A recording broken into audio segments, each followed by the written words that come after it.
The next topic is about diversification strategies. Diversification. Ito ay isang business development strategy in which a company develops new products and services or enters new markets beyond its existing ones. In essence, involved sa pag-diversify ng negosyo ang innovation at market disruption. Madalas nagda-diversify upang mamitigate ang risk. Halimbawa na lamang sa mga fashion retailers, nagbebenta sila ng mga clothes in different categories kasi napaka-unpredictable ng kanilang market. If not in trend ng isang category, meron pa silang ibang may offer sa mga customers. Depensa rin ang diversification sa kompetisyon. Mas competitive kung titingnan ang company na maraming in-offer sa customers. Sa tulong din ng diversification, maaaring mapataas ang profits. Halimbawa na lamang sa mga coffee shop na hindi lamang kapay ang in-offer, kundi pati breads and pastries. There are two general types of diversification strategies, related and unrelated. Related diversification, ito yung pagdagdag ng mga products or services na may kaugnayan sa existing business. Samantalang para sa unrelated diversification, mga products or services na wala o malayo sa existing business. Halimbawa, dahil ang films at televisions are both aspect ng entertainment, ang pagbili ng Disney sa ABC ay isang example ng related diversification. Madalas, nag-e-engage ang mga kumpanya sa related diversification dahil aim nila na mag-develop ng core competency para higit na maging successful. A core competency is a skill set that is difficult for competitors to imitate, can be leveraged in different businesses, and contributes to the benefits enjoyed by customers within each business. Most companies favor related diversification strategies in order to capitalize on synergies as follows: transferring competitively valuable expertise, technological know-how, or other capabilities from one business to another.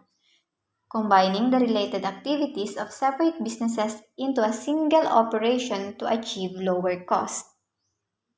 Exploiting common use of a well-known brand name. And cross-business collaboration to create competitively valuable resource strengths and capabilities. Narito ang guidelines kung kailan ang related diversification may be an effective strategy. When an organization competes in a no-growth or a slow-growth industry. When adding new but related products would significantly enhance the sales of current products. When new but related products could be offered at highly competitive prices. When new but related products have seasonal sales levels that counterbalance an organization's existing peaks and valleys. When an organization's products are currently in the declining stage of the product's life cycle. And when the organization has strong management team. Unrelated diversification. Don't put all your eggs in one basket. Often a good motto, especially for individual investors.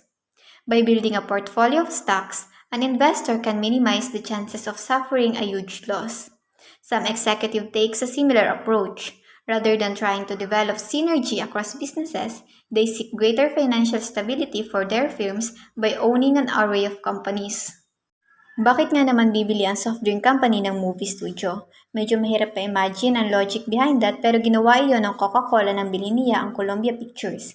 This is a good example of unrelated diversification which occurs when a firm enters in an industry that lacks any important similarities with the firm's existing industry. Luckily for Coca-Cola, nag-paid off ang kanyang investment dahil nabenta niya ang Columbia Pictures sa Sony sa mas mahal na halaga after 7 years. Narito ang mga guidelines kung kailan ang unrelated diversification may be an especially effective strategy. When revenues derived from an organization's current products would increase significantly by adding the new unrelated products. When an organization's present channels of distribution can be used to market the new products to current customers. When an organization's basic industry is experiencing declining annual sales and profits. When an organization has the capital and managerial talent needed to compete successfully in a new industry. When an organization has the opportunity to purchase an unrelated business that is an attractive investment opportunity. When existing markets for an organization's present products are saturated.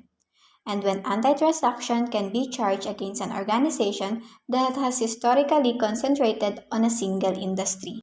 Our next topic is about defensive strategies. In addition to integrative, intensive, and diversification strategies, organizations could also pursue defensive strategies. Hindi intended ang defensive strategies to enhance the firm's competitive position. Ginagamit lang ito para tulungan silang depensahan ang kanilang current na posisyon. Defensive strategies includes retrenchment, divestiture, and liquidation. Retrenchment occurs when an organization regroups through cost and asset reduction to reverse declining sales and profits. Tinatawag din itong turnaround o reorganizational strategy.